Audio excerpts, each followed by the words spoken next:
Hello everyone, welcome. I'm FC Bee, and today we're going to talk about the HUD. Today with me, I have FC HotPepper, not Hot Pants, and FC Junison. Hello.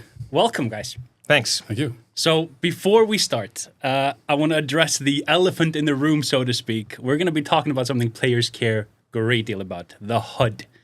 They always get worried when Fenris touches something that's so integral to the game.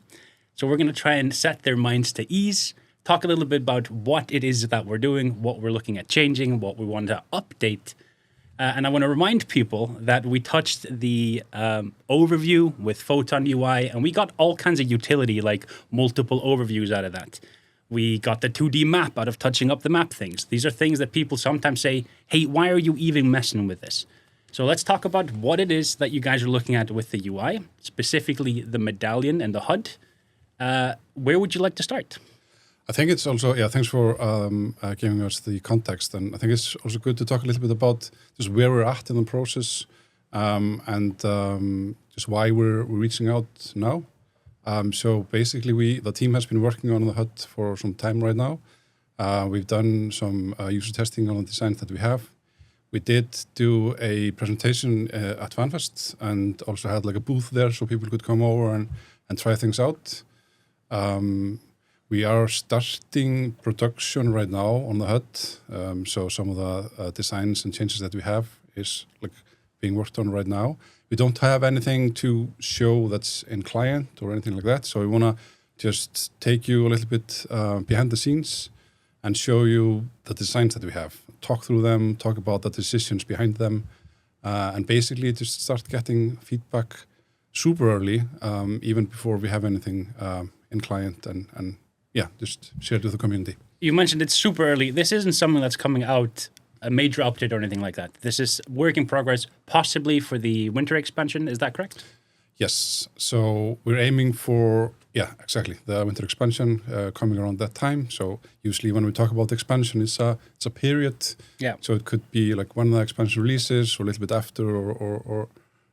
So the reason we're kind of showing this early is because we want player feedback. You guys had a booth at FanFest. You were showing early versions of this, and you want to get as much feedback from players possibly now. If they care about certain things, you want to hear it so you can incorporate it into the designs. Yeah, absolutely. We started off just by doing like a whole bunch of research interviews, both with new and veteran players. Had multiple sessions with the CSM to talk this over, try to pool ideas, figure out where the issues lie. What is it exactly that we want to fix? And then we've gone through like a couple of iterations of ideas, tried to flesh out the good ones, and then tested that again with a new group. And like the latest one we went through was at FanFest. And now we think we're kind of ready for a wider audience. So we want to bring this to the feature previews. So you guys have something to show us. It's not going to be in client, but we have something like a design page. We can kind of go through a few slides. Yeah. I think we should pull that up. Let's see. First of all, we're talking about the HUD itself. That is the Medallion. It's the Medallion is what we call the capacitor, the shield armor, and right, exactly. All of the buttons that you're interacting with your ship. That is what we're going to be focusing on today. Yeah, of course, like a lot of things can be, like considered part of the HUD. Yeah. And we have brought like a much wider perspective to like the HUD as a whole in the game, but for the purposes of this conversation, we're only looking at the status medallion down here with the modules and the functions adjacent to that. So this is just looking at the current iteration, what we have today, and everybody's familiar with. But with this new iteration, it will look something like this. And we just want to take you kind of through these things step by step. So this is the new HUD Medallion, and we're taking the health bars and making them proportional. So you can, at a glance, see what type of tank your ship has. This will only be available for your ship. Looking at enemy ships, they will not have this proportionality in there. But this will help you to gauge exactly like the exact status of your health points. And over here we have the new overload interface. This is an idea that we're trying out to give overloading more real estate on screen, making it more discoverable and easier to interact with. No longer like clicking that tiny green notch at the top of the module. It's easier to click and to interact with. I think also if you just go back up to the original one that we have.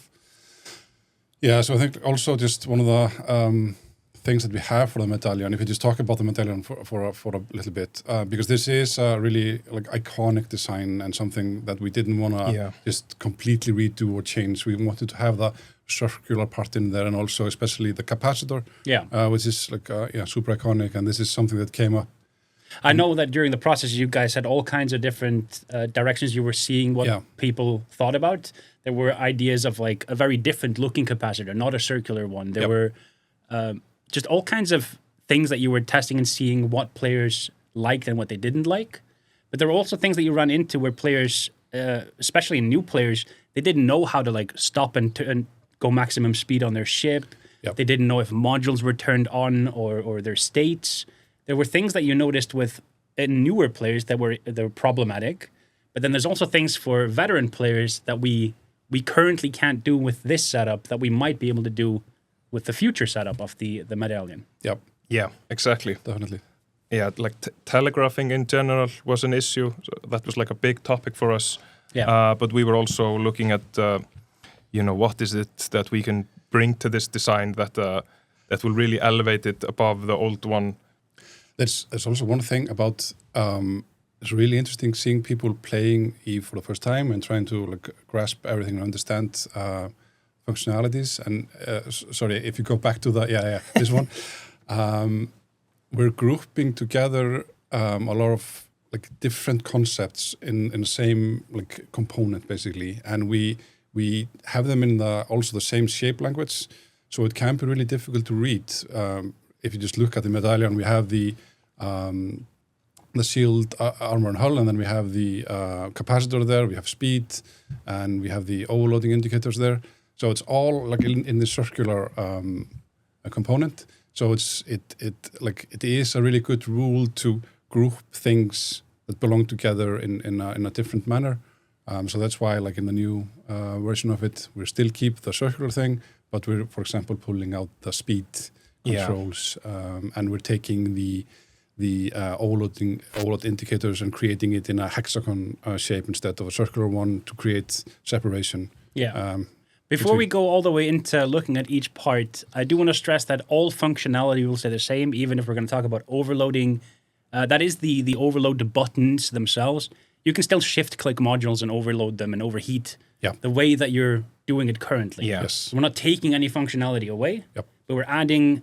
A lot of newer players didn't know that overheating was even a thing. Yeah, exactly. Or how to do it. Yeah. That little tiny green button at the top. Yeah. Some of them didn't know that was a clickable thing. They Yeah. didn't know they don't look at hotkeys and shift clicking things, and you've added more ways to interact with it, basically. Yeah, definitely. Absolutely. And it's a really cool gameplay that we want to surface more to the players. Yeah. So Yeah. Let's dive into the first part there. You showed us the if we go down again. So you obviously drastically different. The capacitor still looks like a circle. It still has that same, I would expect, the same functionality where as it depletes, it'll lower the circle like it does now. But the shield, armor, and hull are no longer triple stacked on top of each other. This is showing the raw hit points off the ship. This ship clearly is a shield tanked ship. I think one thing that can be highlighted here is that we want to have more hover states and telegraphing of like information for like what is potentially about to happen. Like if you're gonna boost your cap, let's say, like then there's gonna be like a hover state. If you hover the cap boosters, the capacitor will highlight how much exactly will be filled up by engaging this. Functionality that doesn't currently exist. Exactly. So you could hover over like a micro warp drive and it tells you how much capacitor it's going to take from your cap pool. Exactly, stuff like that. And the health bar should have something similar happening. But yeah. Let's scroll down a little bit. yeah, I think it's good to take a look at the... So here we have the capacitor itself. Yeah, here's the capacitor itself. And nothing drastically different here. this visualization is slightly different than the one that exists currently. I think there's like if we refer to these as pizza slices, I think there's like a couple of more slices in this one, and this is just like visualizing how we could visualize, the increase in capacitor between ships. Yeah, this is like frigate all the way up to capital or something like that. Yeah, like this is something that currently exists up to a point. Like the system that exists in the HUD today, it explodes at a certain point, and then there's like an exponential increase beyond that point. So like you can't really sure you can tell how small or big your ship is, but not really though. And this is just like looking at like how can we bring something more to the table here, like increase the readability across the larger ships so that you can even see like further increases in capacitors. And so on the right there, you have a recharge indicator. This is if I have modules running, it'll tell me whether or not I'm going to slowly cap myself out with that stuff running. Yeah. Does this incorporate getting nuded by an enemy ship? It should, yes. The conversation behind this this idea is that a lot of people miss out on the nature of the recharge rate, and I think it's between 25% and 30% capacitor that you have left. That is when your recharge rate peak recharge. And if you go lower, then your recharge tanks, and then above it slows down. And the nature of the system is it's like not really telegraphed in the UI at all today. You can of course go and read up about this and then understand it, maybe intuit it by watching the system in action. You can kind of figure it out eventually. So we were looking at a whole bunch of ideas on how can we bring this more to the table. Like the capacitor is not really just like a battery, it's also recharging, and it's like a living thing. And this idea is what we felt most confident with in the end. So it's only telling you, am I recharging or am I depleting? Like, am I going down or am I going up? And so this bar will be flying around a lot as if you're doing battle, it'll be going up, it'll be going down, and maybe it'll be very alive and not really kind of telling you maybe exact information, but it will give you an impression. And that's really kind of the only thing that you need, should I react or am I safe? Yeah. I could see some cases where this could be useful to see. You might be getting nuded by a bunch of ships, but someone is also cap transferring you, and you'd know if you're at a net positive or net negative. Yeah. There's cool extra things that there's no way to know right now. You just wait and see in the current version of it. If we scroll down a little bit more, this is the shield, armor, and hit point states. This is raw hit points, right? This is not effective hit points. It doesn't take into account the resists. This is just if I put a bunch of extenders on my ship, this part would be bigger, the shield part. Is that correct? Yes, raw hit points. Yeah. We had a whole conversation about trying to display the other part. Effective hit points. Yeah, but the level of complexity in there just felt too great, at least for this iteration. We'd be absolutely willing to look at it at a later point, but right now we're just trying to do solid groundwork and then gather more feedback and do further iterations. I do think that the players will probably want us to do that. They would probably want to see the hit points change as they get links and they start to get more command bursts and they get tankier and tankier and tankier. Yeah. But this is like a base version of, we're splitting it up. It's no longer just these three lines that all look the same. Yep. Now at a glance, you know exactly where your tank is. I mean, you kind of know already. But this is a cool way to display how much of your raw hit points is in a certain part of your ship. Yeah. Yeah, exactly. And just from our observations, we saw that it was really helpful to be able to see at a glance how you have distributed everything and fitted your ship. I like it. Let's scroll down a little bit more. So this is the speedometer. Yeah. You have moved this from the bottom part to the left side of the capacitor. Yeah. What is the reason for that? So that was kind of a thing that we did really late in our progress. For a very long time, we were trying to solve it inside of the Medallion itself. The major issue with the speedometer that exists today is that we have the minus for full stop and the plus for full speed, and they feel like volume controls. And it was kind of like maybe like a silly choice of icons for the functions that they represent. But the biggest issue was that the functionality of being able to click the meter to set an exact speed, that was completely hidden. A lot of people don't know that you can click that blue line and just say, hey, I want to set it to whatever speed. But you kind of just have to guess what you're clicking at. Whereas here you've got kind of more of an easier readout. You're trying to set yourself a certain speed. If you're trying to match someone else, or if you're trying to keep up with someone. Which can be crucial functionality, like you're flying in a fleet, you want to match speed with your fleet mates, and then this is just like a thing that you should be able to discover. Like you should feel agency about flying your ship, like you should understand that you can control the ship.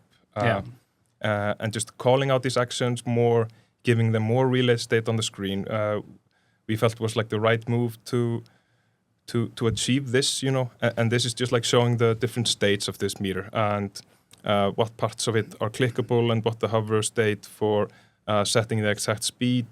We even talked about being able to click this number and just like input an exact speed that you want to fly at. Be very useful in certain scenarios, like if you're flying a command destroyer and you don't want to, when you click the MJD, you burn really quickly away. It'd be really cool to just set the speed at a certain thing that your fleet's flying at, so you don't outrun them.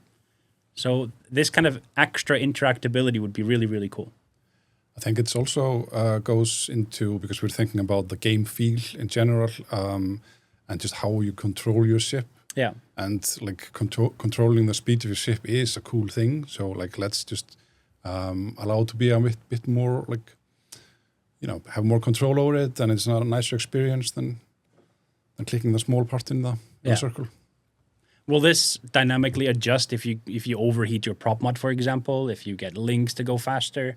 Yes. You get webbed? Does this adjust? You will see these gauge lines like fly past. You turn on your prop mod, and then like they will squish down, and like really give you an impression of like a sudden speed increase. And that feeds into the game feel conversation as well. Yep. Just like this telegraphing excitement, making the HUD feel more alive. But you always see very quickly at a glance how fast you're actually going. And yes, the number is always there. Yeah. It also makes sense to change the buttons to go max speed or to stop. Because like you said, a pause button, a lot of new players don't even know, like, does this stop my ship? What does that actually mean when I click this? Yeah. We observed people like repeatedly clicking the plus to increase their speed. Like it's a volume control. Yeah, like a volume control. Something like that. Yeah. And now we're on to module states. Right. There's I guess like a lot to unpack with this. But I think generally, like this came down to telegraphing as well. We wanted it to feel more tactile. And very early on, we were thinking about like a switch, like you turn it on. Like I think, like currently the module lights up a little bit and you get the cycling animation flying in the background, but they aren't very visually discernible from one another besides that. And if overloading, then the green notch turns ever so slightly more green. Yeah. And you don't really, like it's really easy to overlook that it's being overloaded until like it starts taking damage. Yeah. So we were looking at these issues, just can we do like a pass on these and clear up the UX language around it, make it more clearly different.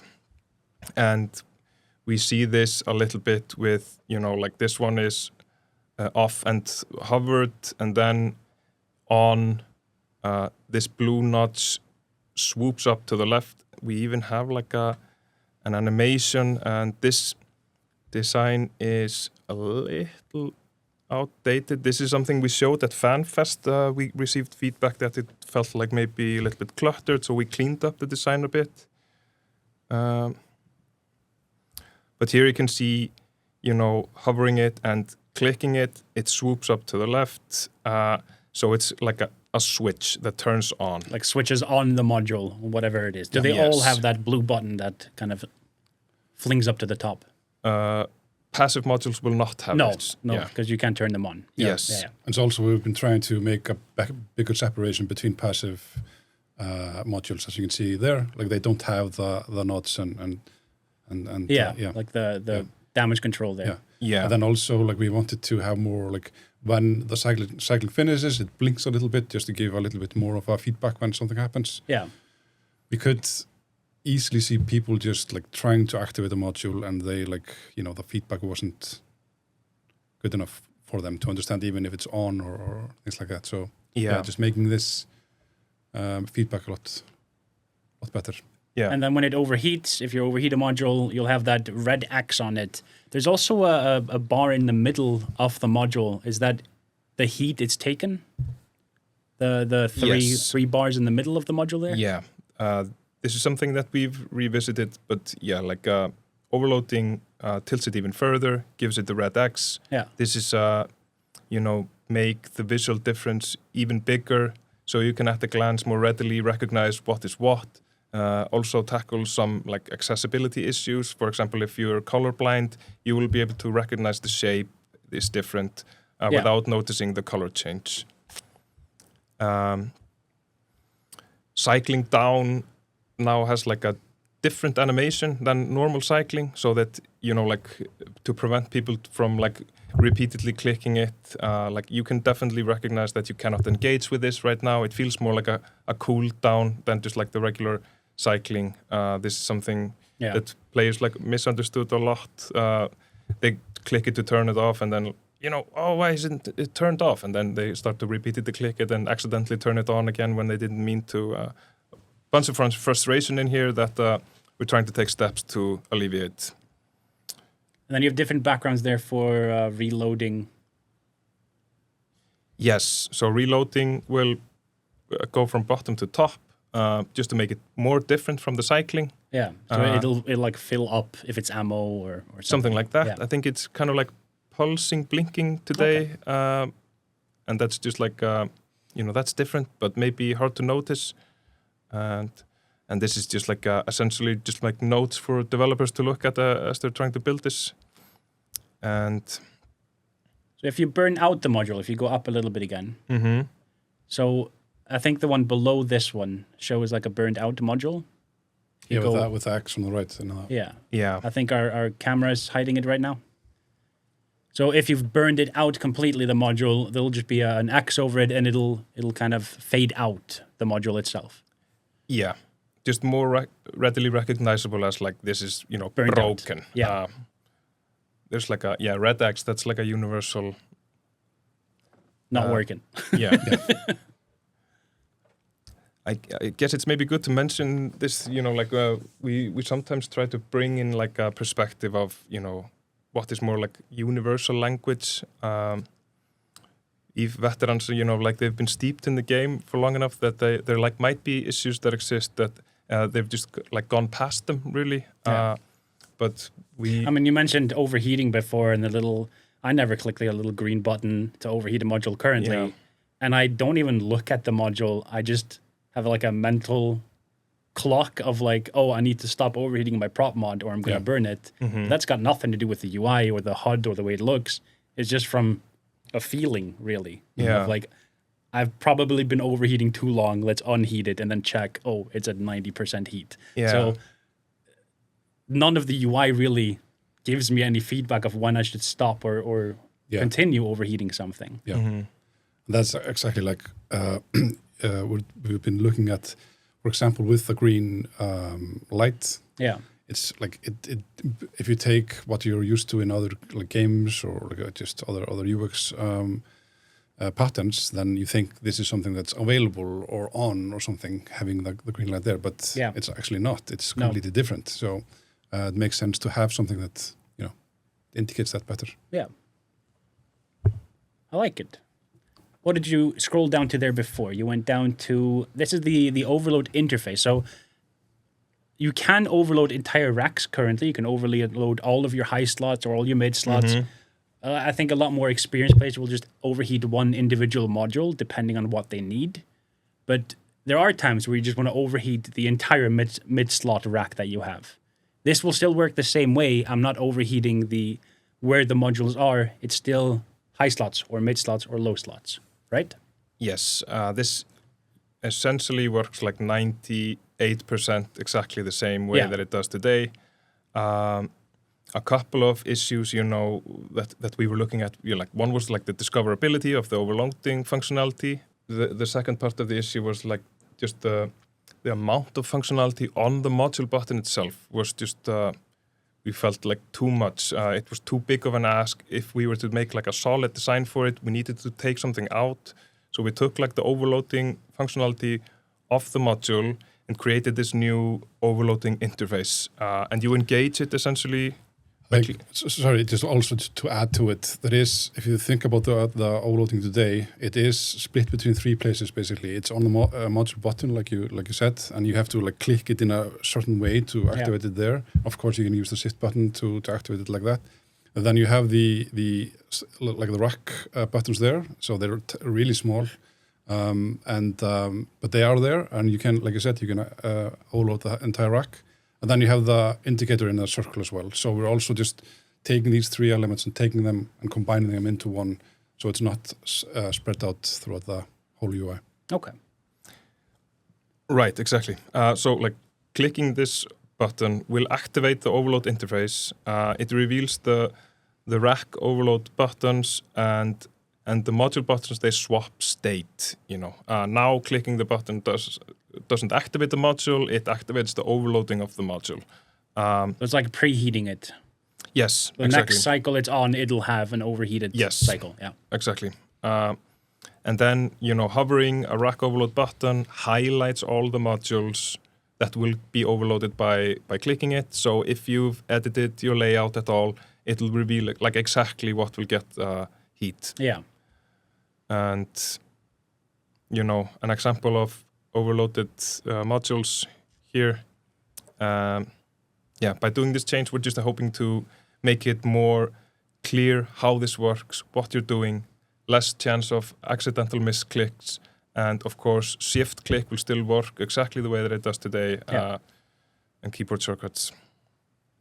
I know that keeping old functionality is like at the forefront of your mind when it comes to these things. But we haven't talked about anything new that is possible with touching up the HUD and touching up the medallion and these things. I wonder, is the next thing going to talk about? It's the next after this one, yeah.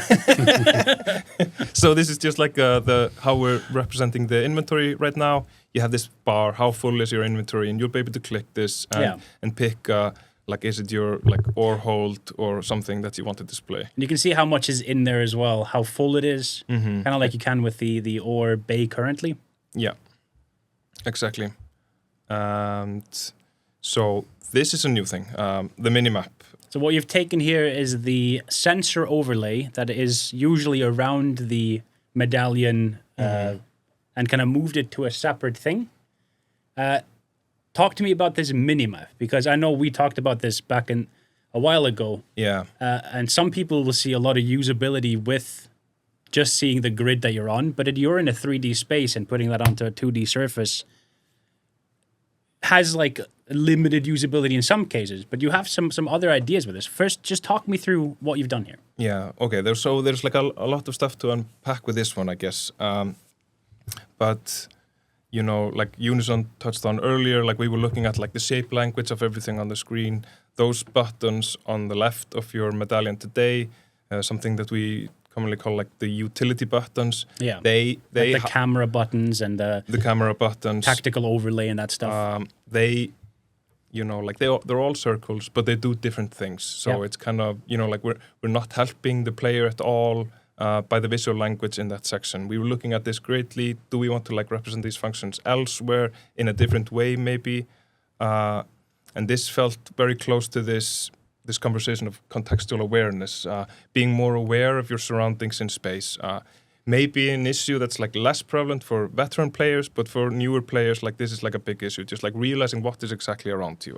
So we talked a lot about the minimap, and that is, just understanding your surroundings, and all these scanners, they have to do with the same thing, like they're looking at specific things in space, figuring out what's there, scanning down signatures, descan, all those things. They kind of like feel like part of the same ecosystem, so to say. So we were looking at ways of packing these together. in this design that we have here, you can see them kind of here, the 3 scanners and the solar, opening up the solar system window is here. And then we have view modes for this minimap. The sensor overlay now lives on this map. It's just like also, contextual awareness, seeing what's around you. So it felt very much like a natural part of this system. Yeah. But diving a little bit deeper, So your plan here is to have this be something that you can interact with and change what you're actually displaying. So you can either see the grid you're on, the entire solar system, or possibly, if we remove the camera for a second, the constellation or metro map around you. Yeah. So you did say at the start of this conversation that not all of this is going to get immediately deployed with the first iteration of this, but this is where you want to take this. Yes. Yeah, definitely. This is like we talked about. We have a certain part of the HUD that we're releasing first. This is just going to come right after. It's like the second on the list. The map.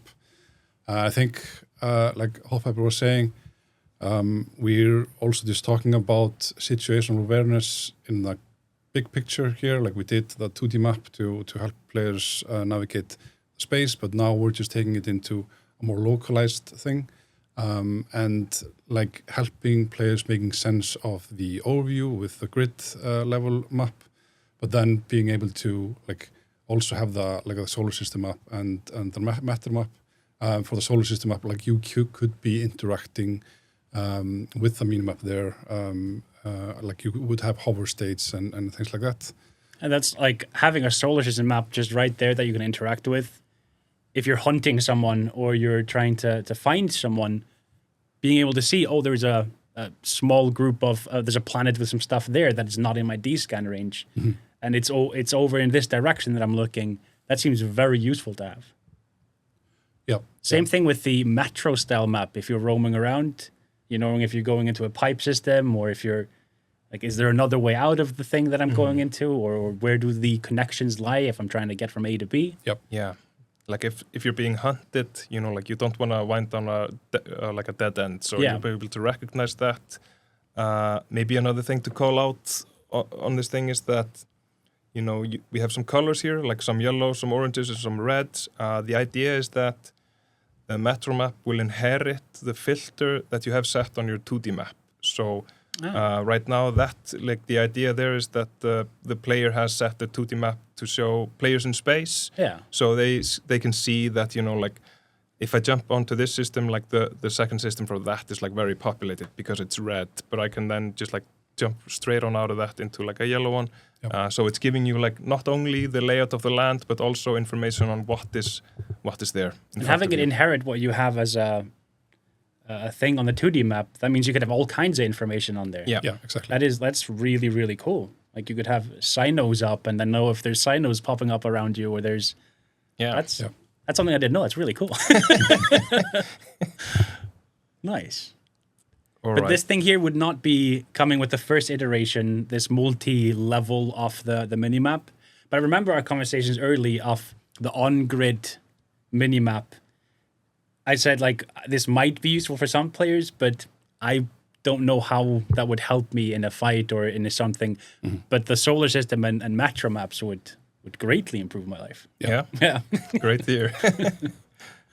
Awesome. This is big enough of a feature that we need to, give ourselves some time to tackle it. There's like a technical complexity behind it. So this is not going to be part of the first iteration, but we'll get to it soon after that. Yep, definitely. It's really cool to see also when we presented this on FanFest. I think we got similar reaction. What you're describing, we showed the grid level first, and it's like, okay, it's fine. But then we show solar system, matter map, talked about the filters, and then people get... Then they get excited. They go, okay. Yeah, it was really cool to see. So here's the other thing that we wanted to talk about. This is extra functionality that we mentioned at the start of the stream or video or whatever. We're in here. Yes. This is something that's completely new. Putting consumables... A consumable slot on your overview. Mm-hmm. Not having to use consumables from your cargo hold constantly. Mm-hmm. Yep. Talk us through what this is. It's essentially just that, like consumables in the HUD, thinking, initially just like wanted to like eliminate reasons for having the inventory constantly open. So you have like a big window blocking your view from other things. Real estate is like a big issue for EVE players. So they don't want to have like constantly be reorganizing things and minimizing. So we were looking at the consumables, and thing that we ran into really early on was just like the complexity of the booster system, and understanding that typically players will want to consume a lot of boosters simultaneously. They just want to, do It's rarely one that you take at a time. Right. Like, if I'm taking any boosters in a fight, it's usually Quaif, and that it's Overclocker, and it's drop for tracking, and it's like a in Icelandic blanti poka, that you just take a bunch of boosters and go, then you have this certain set of boosters working all together. So you've made something designed-wise to take multiple boosters and put them into one slot. So you just click a thing? Yeah. How does that work? So, like you said, like you want to be able to take them all simultaneously, essentially, and you want it to happen as fast as possible. Yeah. And, that kind of means that if we're going to make this easier than the inventory, we can't really put individual boosters into, the module tray, where you have to you click your keyboard, 4 different buttons to consume. No, you don't want to have to click a bunch of different... Yeah, that would take longer time. Then just right-click consume all. So, we were thinking, can we have a smart system behind this? Not necessarily a great idea. And looking at it a little bit deeper, we realized that there's essentially just 8 slots that are relevant in a battle situation. The slots are a little bit confusing, some are slot 1, some slot 3, and then suddenly slot 17. Yeah. I think this system is definitely a victim of iterations through the years without going back and cleaning it up a little. But what we're doing here is we're kind of just looking past this numbers of slots thing. So ships will have a new booster bay, and a booster bay will have 3 chutes where you have 8 slots, and you will be able to drag and drop these boosters into the slot. So this is kind of like a step that you do before battle. You're planning out, you have your fit planned out, and you undock, you organize your layout the way that you want it, and you will have planned your boosters as well. And you will maybe thinking about I'm going into a situation, it could pan out this way or pan out that way. So you have shoot 1 prepped for option A, shoot 2 prepped for option B, and then shoot 3 maybe just if in case I run out, I have a second round, something like that. The challenge with this is that not all boosters work together. They sometimes have the same slots that they are in, so you can't take a Quaif and a Starsea Blast, for example. So you had to design a system where you could still put and bundle together a bunch of boosters into a shoot. Yeah. That they weren't overlapping the slots that they're in, right? It's just instead of using the numbers for the slots, we're just representing it visually. So if I just zoom in here a little bit, up in the right corner, there's this icon showing that this Quaif Zero Classic is slot 1, and the expired Hunt resistance booster is also slot 1. So if I've already drag this one into here and I attempt to drag the Quaif Zero in, it'll just tell me computer says no, sorry, this slot is already occupied. You already have a slot 1 booster in the shoot or something. Something like that. And then you will be able to click these to filter your inventory. Yeah. So if I'm looking, I really want to fill this slot right here, I can just click this, filter what I have, and see what's available for that slot.